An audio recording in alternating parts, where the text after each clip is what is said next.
சொந்தங்கள் அனைவருக்கும் அன்பான காலை வணக்கங்கள். இந்த தித்திக்கும் திங்கட்கிழமை காலை பொழுதில் உங்கள் அனைவரையும் உங்கள் இல்லத்தின் வரவேற்பறைக்கே வந்து சந்திப்பதில் மிக்க மகிழ்ச்சி. இது நேரம் நல்ல நேரம் நிகழ்ச்சி. இன்றைய நிகழ்ச்சியில் பாரம்பரிய பிரசன்ன ஜோதிடம் குறித்த பல சுவாரஸ்யமான தகவல்களை நம்முடன் பகிர்ந்து கொள்வதற்காகவும் உங்களுடைய கேள்விகளுக்கு பதிலளிப்பதற்காகவும் நம்முடைய அரங்கிற்கு வருகை தந்திருக்கிறார் பாரம்பரிய திருவள்ளுவர் குல வம்சாவழி உதித்த பிரசன்ன ஜோதிட ஞானி டாக்டர் சுப மாரிமுத்து ஐயா அவர்கள். வாங்க அவரை வரவேற்போம். வணக்கம் சார். வணக்கம். நல்லா இருக்கீங்களா? நல்லா இருக்கேங்கம்மா. அனைவருக்கும் வணக்கம். பாரம்பரிய திருவள்ளுவர் குல வம்சம் பிரசன்ன ஜோதிடர் சுப மாரிமுத்து திருப்பூர்ல இருந்து இந்த பதிவு உங்களுக்காக. கண்டிப்பா சார். உங்ககிட்ட கேட்டு தெரிஞ்சுக்கிறதுக்கு நிறைய கேள்விகள் இருக்கு. அதுக்கு முன்னாடி நம்முடைய நேயர்கள்லாம் வெயிட் பண்ணிட்டு இருக்காங்க. அவங்க கிட்ட பேசிட்டு நம்ம தொடர்ந்து. சரிங்க, ரொம்ப சந்தோஷம். வணக்கம், நேரம் நல்ல நேரம். யார் பேசுறீங்க? ஹலோ, வணக்கம்மா. எங்க இருந்து பேசுறீங்க? மண்டப்பர்ல இருந்து பேசுறாங்கம்மா. என் வீட்டுல வந்து ஒரு மகன் தான் இருக்கான். அவன் வந்து சிம்மராசி, பூர நட்சத்திரம், விருச்சிக லக்னம். வயதுமா? போக மாட்டேன். வயசு வந்து 35. ஓகே, என்ன கேள்விமா? அவனுடைய ராசி வந்து சிம்ம ராசி, பூர நட்சத்திரம், விருச்சிக லக்னம். கேள்வி வந்து இன்னும் ஒரு வேலைக்கும் போக மாட்டேங்கிறான். நான் வந்து வைத்தியமும் பார்த்தேன். முன்னாடி வேலைக்கு போனவன் தான். ஓகேம்மா. உடல்நிலை சரியில்லாதனால வேலைக்கு போகல அவங்க. போகாம அது சம்பந்தமான கேள்வி சார். அம்மா வணக்கங்கம்மா. ரொம்ப சந்தோஷம். அதாவது 34 வயசு ஆகியும் கூட வீட்டிலேயே இருக்கிறாரு, வேலைக்கு போக மாட்டேங்கிறாரு. ஒரு சோம்பேறி தரத்தை கொடுக்குது. அதாவது என்ன அப்படின்னு கேட்டிங்கன்னா, இந்த உலகத்திலேயே ஒரு முக்கியமான கோயிலை உலகத்துக்கு அரங்கேற்றம் செய்கிறேங்க. திருச்செங்கோடு, அதாவது திருநெல்வேலி மாவட்டம், விஜயாபதி விஸ்வாமுத்தருடைய ஆலயம், அதாவது கூடங்குளம் பக்கத்தில் இருக்குது. இந்த கோவிலுக்கு அவர் அழைச்சிட்டு போங்க. அந்த கோவிலில் போய் ராமருக்கே பரிகாரம் பண்ண ஸ்தலம். அந்த கோவிலில் போய் சாமிக்கு தேங்காய் பழ, பூ மாலை, கல்கண்டு வாங்கி அர்ச்சனை பண்ணி விஸ்வாமித்திர கோயிலில் போய் சாமி கும்பிட்டு வந்தீங்கன்னா இழந்த சக்தி எல்லாம் மீட்டெடுக்கக்கூடிய பவர் அவருக்கு இருக்குது. வாழ்க்கையில் ஒரு முறை நீங்கள் அந்த இடத்துக்கு போயிட்டு வாங்க. நீங்கள் கூகுளில் சர்ச் பண்ணிங்கன்னா திருநெல்வேலி மாவட்டம், கூடங்குளம், விஜயாபதி விஸ்வாமித்தருடைய ஆலயம். இது நிச்சயமாக போயிட்டு வாங்க.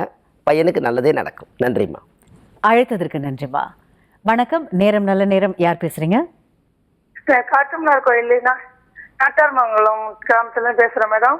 நல்லதுமா. யாருக்காகமா கேட்க போறீங்க? எங்க வீட்டுக்காரர் செந்தில்குமார். ஒரு பேர் செந்தில்குமார். 47 வயசு ஆகுதுங்க மேடம். 13 வருஷத்துக்கு முன்னாடி போட்டது, கட்டவே முடியலைங்க மேடம். அதுக்கு என்ன செய்யணும்? அவருடைய ராசி, நட்சத்திரம், லக்னம்லாம் சொல்லிடுங்கம்மா. அவரு பேரு ராசி, கேட்ட நட்சத்திரம். இது பாதம் எல்லாம் தெரியலைங்க மேடம். லக்னம்? வணக்கம் சார். லக்னம் சொல்லிடுங்கம்மா. லக்னம் தெரியலைங்க மேடம். ஓகேம்மா, நீங்க சார் கிட்ட பேசலாம். அம்மா வணக்கங்க. சொல்லுங்க சார். கேட்ட நட்சத்திரம் விருச்சிக ராசி இல்லைங்களாம்மா? ஆமா சார், கேட்ட நட்சத்திரம். நன்றிம்மா. அதாவது 27 நட்சத்திரத்தில் கேட்ட நட்சத்திரம் வந்து அற்புதமான நட்சத்திரம். அதாவது அந்த கேட்ட நட்சத்திரம் தான் வாழ்க்கையில் கடன்லேருந்து வெளியில் வராத நட்சத்திரம். அதனால் வாங்கின கடனை கட்ட முடியாமல் தவிப்பாங்க.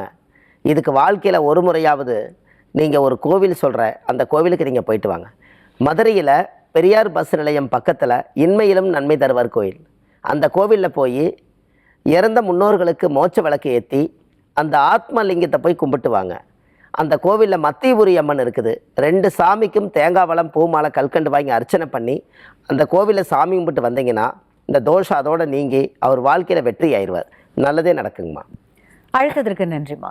சார், அதாவது வீட்டில் வந்து பிரச்சனைகள் இருக்கு அப்படிங்கிறத தீர்க்கறதுக்கும் நம்மளை சுற்றி நடக்கிற பிரச்சனைகளை தீர்க்கறதுக்கும் இந்த மாதிரியான விளக்கேற்றுனா நல்லது அப்படின்ற மாதிரி ஒரு முறை இருக்கும். அது உங்களுக்கு கிட்ட இருந்து கேட்டு தெரிஞ்சுக்கலாம்னு ஆசைப்பட்டோம் சார். ரைட்.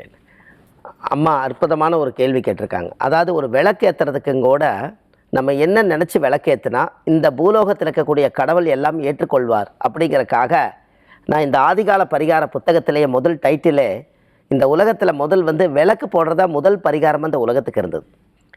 ஆதி காலத்தில் முன்னோர்கள் எல்லாருமே மண் விளக்கு தீபம் ஏற்றி வள்ளலார் மாதிரி ஒரு காலத்தில் தீபத்தை அவர் தான் ஏற்றி காமிச்சார். அதுக்கப்புறம் அணையாத ஜோதிங்கிற பேர் வந்ததே முதல் மண் விளக்கு தெய்வம் தான். அந்த மண் விளக்கு தெய்வத்துக்கு இன்றைக்கி ஒரு அற்புதமான ஒரு விஷயத்தை சொல்கிறேன், நீங்கள் நோட்டில் குறித்து வச்சுக்கோங்க. அதாவது விளக்கேற்றும் போது கடவுளை நினச்சி எப்படி விளக்கேற்றன்னா, முற்பிறவியில் செய்த பாவங்கள் எப்பிறவிக்கும் தொடராமல் இருக்க இப்பிறவியிலேயே என் தந்தை வழியில் வந்த கர்மாவினைகளும் என் தாய் வழியில் வந்த கர்மாவினைகளும் என் தாயுடைய கர்ப்பத்திலிருந்து நான் இந்த பூமிக்கு கொண்டு வந்த கர்மாவினைகளும் இன்றோடு நிவர்த்தி ஆகட்டுன்னு விளக்கு போடுங்க. உங்கள் வாழ்க்கையிலேயே ஒரு அற்புதமான ஒரு வெளிச்சம் கிடைக்கும், நல்லதே நடக்கும். நன்றிம்மா. சார், அதாவது சுப்ரீம் காட் அப்படின்னு சொல்ல போனா நம்ம ஈசனை தான் சொல்லணும் சார். அதாவது பிரதோஷ காலங்கள்ல வழிபாடு செஞ்சா வந்து நம்மளுடைய நமச்சிவாயத்தை வந்து ப்ளீஸ் பண்ணலாம் அப்படிங்கிறது எல்லாருக்குமே தெரியும். அதற்கான முறை ஏதாவது இருக்குங்களா சார்? உலகத்திலேயே முதல் கடவுள் சிவன் தான். இந்த சிவனை எப்படி போய் வழிபாடு பண்ணணுங்கிறதுக்காக ஆதி காலத்தில் முன்னோர்களெல்லாம் மரம், பச்சி, பறவை, அதுக்குண்டான மூலிகை பொருள்கள் இதுகளை எல்லாம் வச்சு தான் சிவனுக்கு வந்து படைச்சு அதிலிருந்து அருள் பெற்றிருக்காங்க. அப்படி இருக்கிற காலகட்டங்களில் இந்த உலகத்திலேயே ஒரு மரத்துக்கும் ஒரு கடவுள் சொந்தமாவார். ஆனால் சிவனுக்கு மட்டும் என்ன மரம் அப்படின்னா அது வில்வ மரம் தான்.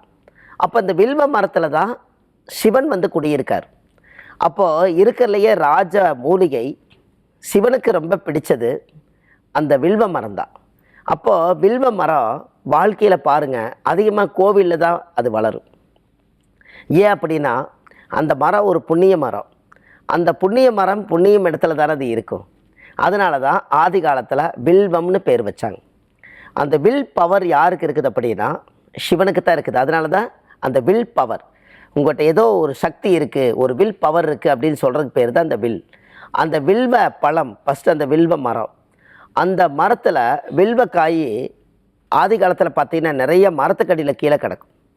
இது நீங்கள் வந்து ஒரு நாள் போய் அந்த காயெல்லாம் எடுத்துகிட்டு வந்து தண்ணியில் அலசி, பிரதோஷம் நாளைக்கு பிரதோஷத்துக்கு நீங்கள் கோயிலுக்கு போகிறதா இருந்தால் கொஞ்சம் மரத்தில் இருந்து வில்வ இலையை பறித்து தண்ணியில் போட்டு, இந்த வில்வக்காயும் ஒரு 3, 5, 7 காய் வில்வக்காய், இந்த வில்வக்காயை தண்ணியில் போட்டு கொஞ்சம் பன்னீர் ஊற்றி ஊற வச்சு இரவெல்லாம் ஊறிச்சினாலே அந்த சிவன் வாசம் அந்த தண்ணியில் இருக்கும்.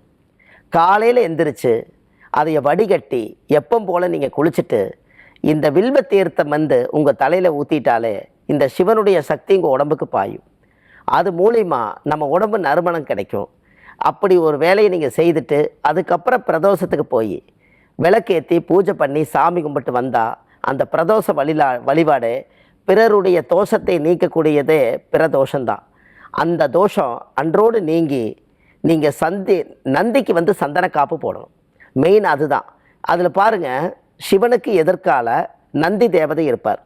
அவருக்கு சந்தன காப்பு போட்டு அதுக்கு தீபாராதனை பூஜையெல்லாம் பண்ணி அந்த சந்தனத்தை எடுத்து மாதம் பூரா வச்சிங்கன்னா உங்களுக்கு பிரதோஷத்தினுடைய சக்தி முழுமையாக கிடைக்கும்.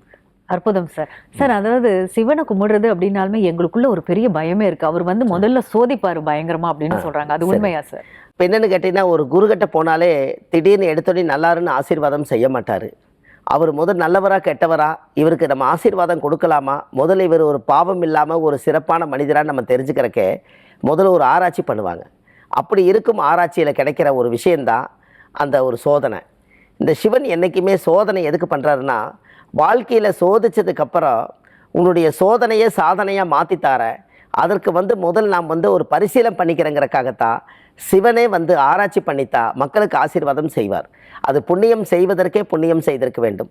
ஏன்னா நீங்கள் அதை வந்து மனசார சிவனை வழிபாடு பண்ணி தொடர்ந்து சிவனை நீங்கள் கெட்டியாக பிடிச்சிட்டிங்கன்னா அந்த ஆசீர்வாதம் முழுமையாக பெறலாம். அற்புதம் சார். இன்னொன்று அப்படி தெரிஞ்சுக்கணும்னு ஆசைப்படுறோம் சார். அதாவது ருத்ராட்சம் அப்படின்றது எல்லோரும் அணியலாமா, அது எப்படி அணியணும், அதற்கான முறை இருக்குங்களா அப்படிங்கிறது குறித்து அதனுடைய விவரங்கள்லாம் தெரியணும்னு ஆசைப்படுறேன் சார். ரொம்ப சந்தோஷம்.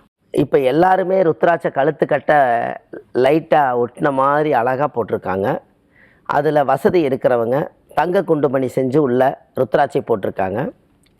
மற்றவங்க கொஞ்சம் வசதி குறைவாக இருக்கிறவங்க வெள்ளியில் செஞ்சு போட்டிருக்காங்க. ஆனால் ருத்ராட்சம் ஒன்று தான். இந்த கடைசி காலத்தில் வயசானவங்க சித்தர்கள் மாதிரி, முனிவர்கள், ரிஷிமார்கள், யோகி மாதிரி இருக்கிறவங்க ஆயிரக்கணக்கான ருத்ராட்சி உடம்புல போட்டு சிவனே என்னை காப்பாற்றுன்னு சொல்லி அத்தனை ருத்ராட்சி அவங்க போட்டுக்கிறதுக்கு காரணம் என்னென்னா, இதுக்குள்ளே விஞ்ஞானம் பொருந்தி இருக்குது. இந்த ருத்ராட்சி என்பது இது கிரகத்தில் வந்து சூரியனாக வருவார். சூரியன் யாருன்னு கேட்டிங்கன்னா ஆத்மாகாரகன். இந்த ஆத்மா மன சுத்தமாக இருக்கணுங்கிறதுக்காகத்தான் இந்த ருத்ராட்ச மாலை முதல்ல அணிவீரும். அப்போ இந்த ஆத்மாகாரகன் சூரியன், அந்த சூரியனுடைய மூலிகை தான் ருத்ராட்சம். ஒரு ருத்ராட்சம் நம்ம கையில் வச்சுருந்தாலே நம்மளுக்கு 7 கோடி தோஷம் நிவர்த்தி ஆகலாம். அவ்வளோ பெரிய பாவம் இருந்தாலும் நீங்கக்கூடியது ஒரே ருத்ராட்சம் தான். அப்பேற்பட்ட ருத்ராட்சையை நீங்கள் வீட்டில் ஏதாவது 51 ருத்ராட்ச மாலை, 108 ருத்ராட்ச மாலைன்னு ஏதாவது ஒன்று வாங்கி வச்சு, அந்த மாலையை நீங்கள் தண்ணியில் ஊற வச்சு, கொஞ்சம் பன்னீர் ஊற வச்சு, நீங்கள் இந்த பிரதோஷத்துக்கு இந்த ஞாயிற்றுக்கிழமை சூரியன் சிவனுடைய நாளில் அந்த ருத்ராட்ச தீர்த்தம் எடுத்து நீங்கள் உங்கள் தலையில் ஊற்றிட்டா அந்த சிவனுடைய சக்தி உங்களுக்கு முழுமையாக பெறலாமா. அதுக்கப்புறம் அதை எடுத்து கொண்டு வந்து சாமியுடைய படத்தை கட்ட அதை வச்சிடலாம். இதை வாரம் ஞாயிற்றுக்கிழமை செய்யலாம். பிரதோஷம் வந்து சிவனுக்கு சொந்தம். 2 பிரதோஷம் வருதுன்னா கூட அந்த பிரதோஷத்தன்னைக்கும் கூட அந்த தீர்த்தத்தை நீங்கள் அதில் ஊற வச்சு அந்த தீர்த்தத்தை எடுத்து வீடு பூரா தெளித்தாலும் அந்த வீட்டில் இருக்கக்கூடிய தோஷங்கள் நீங்கும். அந்த துஷ்ட தேவதைகள் நம்மளை விட்டு போயிடுவாங்க. ஆதி காலத்தில் ருத்ராட்ச மரம் வந்து சாதாரணமாக நம்ம ஊரில் இருக்காது. அது வந்து ஒரு மனிதனுடைய வாடையே படாத இடம் மாதிரி ஒரு பெரிய ஒரு புண்ணிய மரம் அது. அந்த மரம் எங்கே இருக்குதுன்னே தெரியாது. அப்பேற்பட்ட இடத்துல தான் அதெல்லாம் இருக்கும்.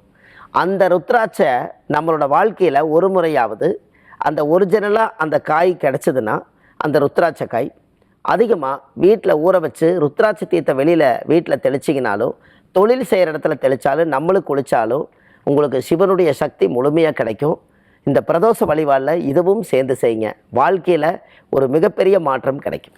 இதற்கான குறிப்பிட்ட முகம் உள்ள ருத்ராட்சம் தான் வந்து பண்ணணும் அப்படின்னு ஏதாவது இருக்குங்களா சார்? ஆமாங்கம்மா, அம்மா கேட்குறது அற்புதமான விஷயம். இந்த 5 முகம், 7 முகம், 11 முகம்னு சொல்லுவாங்க. மினிமமாக இந்த பஞ்சபூதம்ங்கிறது நீர், நெருப்பு, காற்று, பூமி, ஆகாயம். இந்த பஞ்சபூத சக்தி 5 முகத்துக்கு மேலே எவ்வளவு இருந்தாலும் ருத்ராட்ச தீர்த்தத்தில் ஊற வச்சு நீங்கள் குளித்தாலே உங்கள் ஜாதகத்தில் எல்லா தோஷம் நிவர்த்தி ஆகும். நீங்கள் ஏதாவது ஒரு கோர்ட்டு பிரச்சனை, ஒரு இடம் விற்கணும், ஒரு தொழில் சரியில்லை, இப்படி ஏதாவது ஒரு இடத்துக்கு போகிறதா இருந்தால் ஆதி காலத்தில் ராஜகடி எலுமிச்சம்பழத்தை கையில் கொண்டு போவாங்க. ஆனால் சூரியன் ஆத்மா பலம் வேணும்னா ருத்ராட்சை கையில் வச்சுட்டு நீங்கள் பேசுனீங்கன்னா யாராக இருந்தாலும் நமக்கு சரண்டர் ஆகிடுவாங்க. ஏன்னா சூரியனை மிஞ்சினவங்க யாருமே இல்லை. அப்போ நீங்கள் சூரியனை கைக்குள்ளே வச்சுக்கிறீங்க, நீங்கள் தான் ஜெயிப்பீங்க. கண்டிப்பாக செய்யுங்க சார். சென்ற வாரம் நம்ம கொடுத்த அந்த குழந்தைக்கான அந்த 10 மாதங்கள் எப்படி பார்த்துக்கிறது அப்படிங்கிற அந்த பரிகாரமும் சரி, அந்த ஆன்மீக ஐடியாவும் சரி, ரொம்ப அற்புதமாக இருந்தது. நிறைய நேயர்கள் கிட்ட இருந்து பாராட்டுகள் வந்தது சார். ரொம்ப நன்றி சார். அது சம்பந்தமாக இப்போ ஒரு கேள்வி கேட்கணும்னு ஆசைப்படுறேன் சார். அதாவது குழந்தை பேரு அடைவதற்கான வழி, அதாவது ஆதிகால பரிகாரங்கள்ல இருக்குங்களா? கண்டிப்பாங்கம்மா, ரொம்ப சந்தோஷம். அதாவது அம்மா கேட்குற கேள்வி என்னென்னா, இதெல்லாம் நீங்கள் வாழ்க்கையில் ஒரு முறை குறித்து வச்சுக்கோங்க. இந்த உலகத்தில் கற்றோருக்கு சென்ற இடமெல்லாம் சிறப்புன்னு சொன்னாங்க. இந்த கற்றோருக்கு சென்ற இடமெல்லாம் சிறப்புங்கிற மாதிரி ஒரு தாவரத்திலேயும் ஒரு உயிரை இறைவன் படைச்சு வச்சுருக்காரு.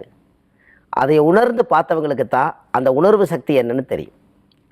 ஒரு தாயுடைய கர்ப்பத்தில் இருந்து ஒரு உயிர் உருவாகிறதுக்கு முதல்ல நம்ம உடம்பில் அந்த உயிர் சக்தி அதிகமாக உற்பத்தி ஆகணும். அந்த உயிர் சக்தி உற்பத்தி ஆகணும் அப்படின்னா நிறைய பேருக்கு திருமணமாகி கல்யாணம் பண்ணி குழந்தை கரு உருவாகலைங்க. நம்ம உடம்புக்குள்ளே வந்து நிறையா கவுண்டிங் கம்மியாக இருக்குது. இதனால் அந்த உயிர் சக்தி கம்மியாக இருக்கிறதுனால நான் டேப்லெட் எடுத்துக்கிறேன், இந்த மாதிரி நான் மாத்திரை சாப்பிடுவேன், இந்த மாதிரி நான் வைத்தியம் பார்த்துட்டுருக்கிறேன், இப்படியெல்லாம் நிறைய பேர் சொல்லுவாங்க. இதில் ஆதி காலத்தில் சித்தர்கள், முனிவர்கள், ரிஷிமார்கள் எல்லாமே இந்த மூலிகை எல்லாமே ஆதி காலத்தில் குழந்தை வரத்துக்காக படைச்சி வச்சுருக்காங்க. அதில் ஒரு பெரிய ஒரு வைத்திய விஞ்ஞானம் என்ன ஒளிஞ்சிருக்குதுன்னா, யாராவது ஒருத்தருக்கு உயிர் சக்தி உருவாகணும் அப்படின்னா இழந்த தலை இருக்கும், பார்த்துருக்கீங்களா? இழந்த ப்ளஸ் குழந்தை. அந்த இழந்தைங்கிறது வட்டமாக தலை இருக்கும்.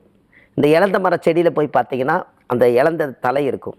அது ஒரு 10 இலை 15 இலையை பறித்து அதை தண்ணியில் அலசி, அந்த சின்ன வெங்காயம் இருக்கும், அது பச்சை வெங்காயம், அதைய கொஞ்சம் ஒரு 3-4 வச்சு காலையில் வெறு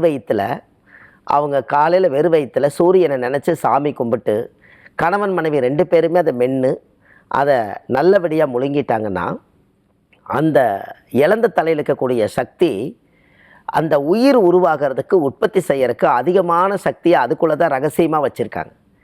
இதை கிட்டத்தட்ட எத்தனையோ பேருக்கு குழந்தை கிடைக்காதவங்களுக்கு எல்லாமே இதில் நிறைய பேர்த்துக்கு கரு உருவாயிருக்கு. இந்த அதிசயத்தை, இந்த ரகசியத்தை இந்த உலகத்துக்கு இதை நம்ம கொடுக்காமலே போயிட்டோம்னா இந்த பூமிக்கு எத்தனையோ குழந்தைகள் வராமல் போயிடுவாங்க. அதனால் இந்த ஒரு அற்புதமான ஆதிகால பரிகாரத்தில் நிறையா மக்களுக்கு ஒரு 17-18 வருஷமாக இந்த இழந்த தலையும் அந்த சின்ன பச்சை வெங்காயம், சின்ன வெங்காயத்தை ஒரு பச்சை வெங்காயம்னு சொல்லுவோம், அதை ரெண்டையும் வச்சு அவங்க மென்று காலையில் வெறும் வயிற்றுல சாப்பிட்டா ஒரு 11 நாள் சாப்பிட்டாலே போதும், இந்த உடம்புக்குள்ள இறையருள் சக்தியில் உயிர் சக்தி உருவாயிரும். அதுக்கப்புறம் அவங்களுடைய குடும்ப வாழ்க்கையில் சந்தோஷ நிம்மதியோடு வாழும்போது அந்த அற்புதமான குழந்தை பிறக்கிறதுக்கு இந்த உயிர் சக்தி ஒரு காரணமாக இருக்குது. இதெல்லாம் தான் வாழ்க்கையில் தேட கிடைக்காத செல்வம். இதை வாழ்க்கையில் ஒரு முறை நீங்கள் செஞ்சு பாருங்கள், உங்களுக்கு ஒரு நல்லதே நடக்குங்க. கண்டிப்பா சார். அதாவது இந்த மாதிரியான பரிகாரங்கள்லாம் செய்யறதுக்கு நமக்கு ஃபர்ஸ்ட் ஒரு கிளியர் மைண்ட் வேணும் இல்லைங்களா? ஆமாங்கம்மா. நம்ம இருக்கிற இடம் வந்து ஒரு நிம்மதியான ஒரு சூழல், ஒரு அமைதியான சூழல் இருக்கணும். அது வீடு தான். அந்த வீடு வந்து நிம்மதியா இருக்கணும்னா அதற்கான வாஸ்து தோஷம், அதாவது எங்களுக்கு இடிக்கணும் உடைக்கணும் அப்படிங்கிறதுனா ஒரு பெரிய தலைவலி சார். அது இல்லாம வாஸ்துவை சரி பண்ணி நாங்க ஒரு நிம்மதியான வாழ்க்கை வாழ்ந்து இந்த பரிகாரங்கள்லாம் செய்து பயனடையணும் இல்லைங்களா? அதற்கு வழி இருக்குங்களா? ரொம்ப சந்தோஷங்கம்மா. அதாவது அவங்க இருக்கிற இடத்துல நிம்மதி வேணும், நிம்மதியான தூக்கம் வேணும், நிம்மதியான வாழ்க்கை வேணும்னு தான் நினைக்கிறாங்க. அதுக்கு அகம் நல்லா இருந்தால் தான் முகம் நல்லா இருக்குன்னு சொல்லுவாங்க. அகத்தின் அழகு முகத்தில் தெரியுன்னு சொன்னது காரணமே, அகத்தின் அழகுங்கிறது என்ன அப்படின்னு கேட்டால், அகம் என்பது நம்மளுடைய மனசுக்குள்ளே இருக்கக்கூடிய ஒரு பெரிய மனசில் இருக்கக்கூடிய அகந்தான் இடம். அந்த அகம் உள்ள மனம் நல்லா இருந்தால் முகம் பொலிவாக இருக்குமா. அந்த காலத்தில் வீடை சுத்தபத்தமாக வச்சுட்டிங்கன்னா அகம் நல்லா இருக்கும்பாங்க. வீடை சுத்தபத்தமாக வைக்கிறக்கே முதல்ல இந்த மனம் தானே காரணம். அப்போ இந்த அகத்தின் அழகு முகத்தில் தெரியுன்னு சொன்னால், உன்னுடைய மனம் தூய்மையாக இருந்தாலே உன்னுடைய முகத்தில் எந்த வஞ்சகம் இல்லாத ஒரு சக்தி வாய்ந்த முகமாக இருக்குதும்பாங்க. அதான் அகத்தின் அழகு முகத்தில் தெரியும்பாங்க. அதே மாதிரி தான் வீடு. நம்மளுடைய வீடு சுத்தமாக இருந்தால் நம்மளோட மனசுக்குள்ள இருக்கக்கூடிய கூடு சுத்தமாக இருக்குமா. இதுதான் நம்மளுடைய வீடும் கூடு ஒன்று. நம்ம மனசுக்குள்ள இருக்கக்கூடிய கூடு நல்லா இருக்கிறதுக்கு வீட்டுக்குள்ளே போனால் ஒரு துர்வாசம் அடிச்சதுன்னா அந்த வீட்டில் ஒரு 10 நிமிஷம் நம்ம இருக்க முடியுமா? அப்போது எத்தனையோ கட்டடங்கள் அவசரத்தில் மாற்றி மாற்றி கட்டிடுவோம். வீட்டில் தெய்வங்கள் வராமல் வாசம் செய்யாமல் ஒரு துர்வாசமாக இருக்கும். இது எல்லாத்துக்குமே ஆதி காலத்தில் முன்னோர்கள் ராஜகனி எலுமிச்சம்பழம் தான். ஒரு மஞ்சள் கலர் எலுமிச்சம்பழத்தை தண்ணியில் 3 நாள் ஊற வச்சு ஒரு கருந்துளசியும் அது சாமி மேலே அந்த சிவன் மேலே பட்ட தீர்த்தம் எல்லாம் 3ஐயும் ஒன்றா கலந்து நீங்களும் குளிச்சுட்டு வீடு பூரா தெளித்து விட்டீங்கன்னா அந்த வீட்டில் இருக்கக்கூடிய அந்த வாஸ்து தோஷங்கள் நீங்கி அந்த வீட்டில் ஒரு நறுமணம் பிறக்கும். இதுதான் ஆதி காலத்தில் முன்னோர்கள் இதை செஞ்சாங்க. எலுமிச்சம்பழ செடி வீட்டில் வச்சுருப்பாங்க. அந்த எலுமிச்சம்பழத்தினுடைய செடியோட வேறு அந்த காலத்தில் இருக்கும். அந்த வேரை அரைச்சி அவங்க தண்ணிக்குள்ளே கலந்து வீட்டில் மாதம் தெளிப்பாங்க.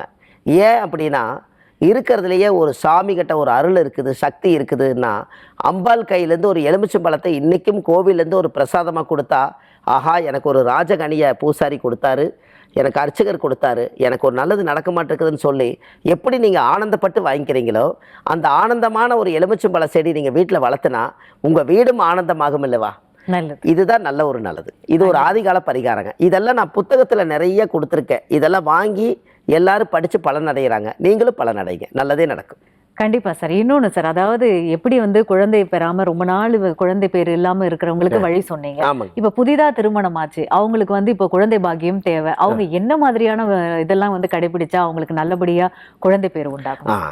ரொம்ப சந்தோஷம். அதாவது ஒரு புதுசா தம்பதிகள் திருமணம் செய்திருக்காங்க. அவங்களுக்கு பெற்றவங்களுக்கு என்ன தோணும்னா, கல்யாணம் பண்ணணும்னு ஒரு கடமை இருந்துச்சு, கல்யாணம் பண்ணி வச்சுட்டோம். இனி பேரம்பேத்தி பார்க்கணுன்னு மறுபடியும் இன்னொரு ஆப்ஷன் அவங்க எடுத்துக்குவாங்க. வீட்டில் பெரியவங்க இருக்கிறவங்களுக்கு என்ன வேலை, கல்யாணம் பண்ணணுங்கிறது பெரிய கடமை. எப்படியாவது ஒரு பேரம்பேத்தி பிறந்துருச்சுன்னா இந்த சொத்தை வாழையடி வாழையாக வாழ்கிறதுக்கு ஒரு பேரம்பேத்தி வேணும்னு ஒரு ஐதீகம் உண்டு. அதுக்கு அரச இலை நீங்கள் தண்ணியில் போடுங்க. அரச இலை, வேப்ப இலை, அரச இலையும் வேப்ப இலையும் நீங்கள் தண்ணிக்குள்ளே ஊற வைக்கணும். கூடவே மஞ்சக்கிழங்கு, ஆதி காலத்தில் கோபுர மஞ்சத்தூள்னு இருக்கும், ஆதி காலத்தில் கஸ்தூரி மஞ்சள்னு இருக்கும், எத்தனையோ பேர்களாக இருக்கும். ஒரு மண்ணுக்குள்ளே இருந்து ஒரு மஞ்சக்கிழங்கை தோண்டி அந்த காலத்தில் பார்த்தீங்கன்னா அறுத்தாங்கன்னா அப்படி ஒரு கலர், அப்படியே மஞ்சள் கலரில் மாம்பழ கலரில் இருக்கும். ஏன் அப்படின்னா, அப்போது அந்த கலர் எப்படி இறைவன் படைச்சாருன்னு பாருங்கள். அது ஒரு மஞ்சள் கலர் தண்ணியை ஊற்றி வளர்த்தல, மஞ்சள் கலராக தான் வரணும் நல்லா வளர்த்தல. ஆனால் மங்களகரமாக வாழ்கிறதுக்கு அந்த மஞ்சள் கிழங்கு இறைவனுடைய படைப்பில் இவ்வளவு ஒரு சக்தி இருக்குது. ஒரு உதாரணம் சொல்கிறேன், இது நீங்கள் நல்லா கேட்டுக்குங்க. ஒரு பானை இருக்குது, ஒரு பெரிய பானை, ஒரு பூசணிக்காய் செடி வளருது. இந்த பூசணிக்காய் செடி வளரும் போது ஒரு சின்ன ஒரு பிஞ்சு விட்டுருது. உடனே அவர் என்ன பண்ணிடுறாருன்னா, பிஞ்சை வந்து காலில் மிதிச்சிட்டாங்கன்னா ஒரு பெரிய பூசணிக்காய் வரது கெட்டுரும்னு சொல்லி இந்த பானைக்குள்ளே கொண்டு போய் அந்த பூசணிக்காயை உள்ளுக்குள்ளே அந்த பிஞ்சை உள்ளே வச்சிட்றாரு. ஒரு 3 மாதம் கிளம்பிச்சு பானைக்குள்ளே போய் பூசணிக்காய் ஃபுல்லாக நிறைஞ்சிருச்சு. இந்த பானை உடைக்காமல் பூசணிக்காய் எடுக்க முடியுமா? பானையை உடைக்காமல் இந்த பூசணிக்காய் நீங்கள் எடுக்க முடியுமா? ஆனால் பிஞ்சிலேயே கொண்டு போய் உள்ளே வச்சாச்சு. கடவுளோட ரகசியமே இதுதாங்க. ஒரு தாயுடைய கர்ப்பத்திலேருந்து ஒரு உயிர் கரு உருவாயிருச்சுன்னா இந்த பனிக்குடமும் வயிறும் வெடிக்காமல் உடையாமல் சுகப்பிரசவமாக ஆதி காலத்தில் அந்த தாயும் தப்பிச்சு அந்த வயிறும் வெடிக்காமல் இந்த குழந்தை பிரசவமாச்சு. ஆனால் அன்னைக்கு விஞ்ஞானமாக இவங்க ஒன்று போய் வச்சாங்க. ஆனால் மெஞ்ஞானமாக ஒரு பிரசவத்தில் ஒரு உயிர் உருவாச்சு. இதுக்கு எல்லாத்துக்கும் காரணம் யார்? நம்மளை படைத்த கடவுளுக்கு தான் அந்த ரகசியம் தெரியும். அதே போல தான் அந்த மஞ்சக்கிழங்கு, அதுதான் குழந்தை. நீங்கள் வாழ்க்கையில் அரச இலையும் வேப்ப இலையும் அந்த மஞ்சக்கிழங்கு எல்லாம் சேர்ந்து நீங்கள் மனசார தண்ணியில் ஊற வச்சு 16 வாரம் வியாழக்கிழமை குளிச்சுட்டு வந்தீங்கன்னா பிறக்கும் குழந்தை சுகப்பிரசவமாக பிறக்கும். அந்த குழந்தை சீக்கிரம் உருவாகும். கண்டிப்பாக சார். அதாவது எண்ணத்தை மாற்று நம்ம வந்து வாழ்க்கையும் மாறும் அப்படின்னு சொன்னீங்க. அதோடு இல்லாமல் வந்து இயற்கையோட கலந்த ஒரு பரிகாரங்கள் வந்து ரொம்ப அருமை சார். வந்து பகிர்ந்து கொண்ட மிக்க நன்றி. ரொம்ப நன்றிங்கம்மா. அனைவருக்கும் வணக்கம். அதாவது என்னுடைய அலுவலகம் நம்ம சென்னையில் வடபழனி முருகன் கோயில் தெப்பக்குளம் பக்கத்துலேயே நம்மளோட அலுவலக ஆஃபீஸ் இருக்குது. திருப்பூர்லேயும் நம்மளது ஆஃபீஸ் இருக்குது. ஆன்லைன்லேயே நம்ம ஜாதகம் பார்க்குறோம், நேரடியாகவும் பார்க்குறோம். இந்த ஆதிகால பரிகார புத்தகம் நம்மளுக்கு வந்து வீட்டுக்கே டோர் டெலிவரியாக கொடுக்குறாங்க. நீங்கள் கான்டாக்ட் பண்ணி வாங்கிக்கலாம். வாழ்வது ஒரு முறை, வாழ்த்தட்டும் தலைமுறை. நன்றி, வணக்கம். இந்நிகழ்ச்சியை பார்த்துக் கொண்டிருக்கும் அத்துணை பேருக்கும் இந்நாள் இனிய நாளாக அமையட்டும். புது யுகத்துடன் இணைந்திருங்கள், மகிழ்ந்திருங்கள். மீண்டும் சந்திப்போம். நன்றி, வணக்கம்.